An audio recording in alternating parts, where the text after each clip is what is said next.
Welcome back. So President Biden's racking up gaffes since announcing his re-election campaign. God save the Queen, man. Let's go lick the world. Ban on transgender Americans. Has Vladimir Putin been weakened by recent events? It's hard to tell, but he's clearly losing the war in Iraq. Don't go anywhere. It's a very exciting day around here. Yeah, he went somewhere. So the liberal media thinks maybe it's time for a tune-up.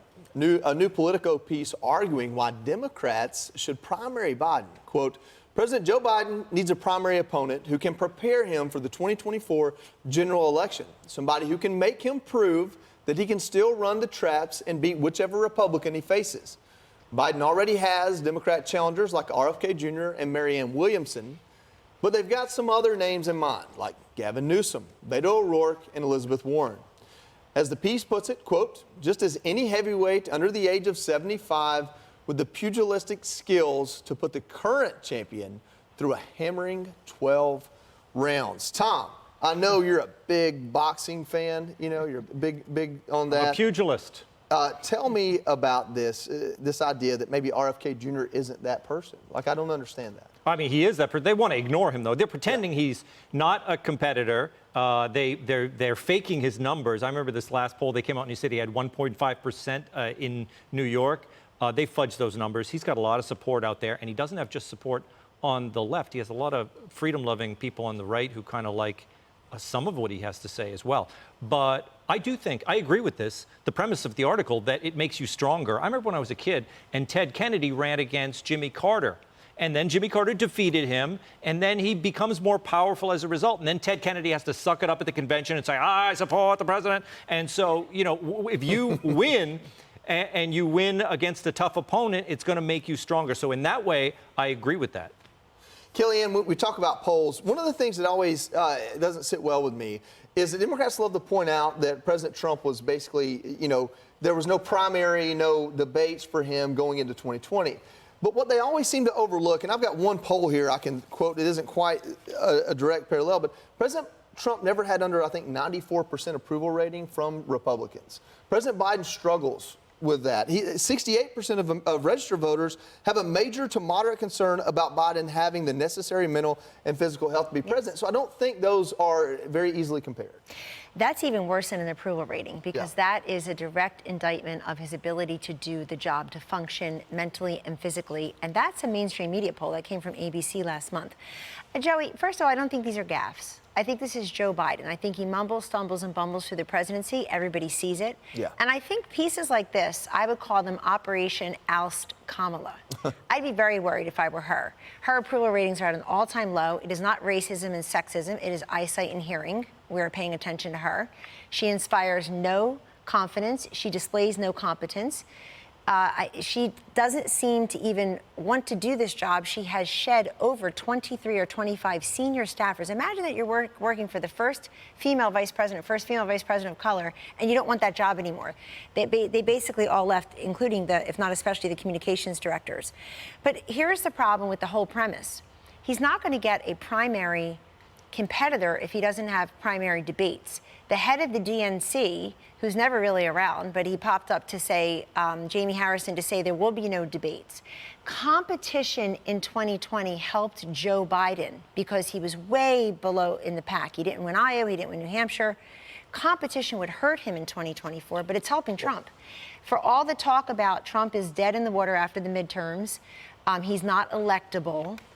The competition, the bigger the field, the more it helps Trump. The bigger the field, the more it hurts Biden. Well, Judge, to that point, we have Pete Buttigieg, who seems to kind of really want to be president one day. We have Gavin Newsom, who I believe is campaigning to be president. Is there a bigger field there for Democrats to consider, and why are they sticking with Biden? Gavin Newsom is in Idaho.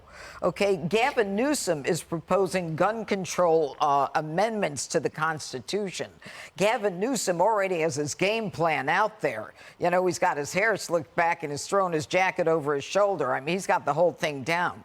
If I were Kamala Harris or anyone else, I would, Kamala in particular, I very much worry about.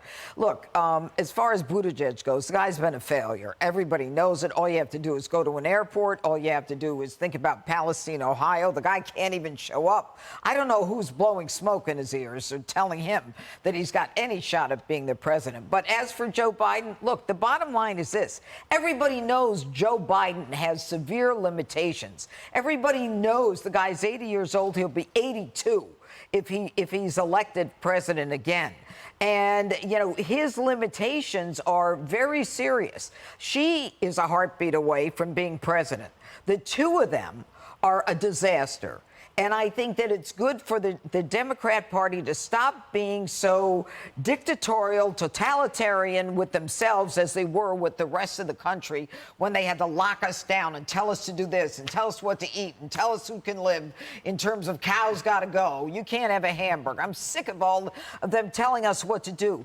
They ought to make a decision that it's time for the Democrats to go out there like everybody else and debate, especially Joe Biden, who America is concerned of. Any guy who says that Putin's not doing so well in Iraq and said it twice, the night before and then the next day that we have him on tape.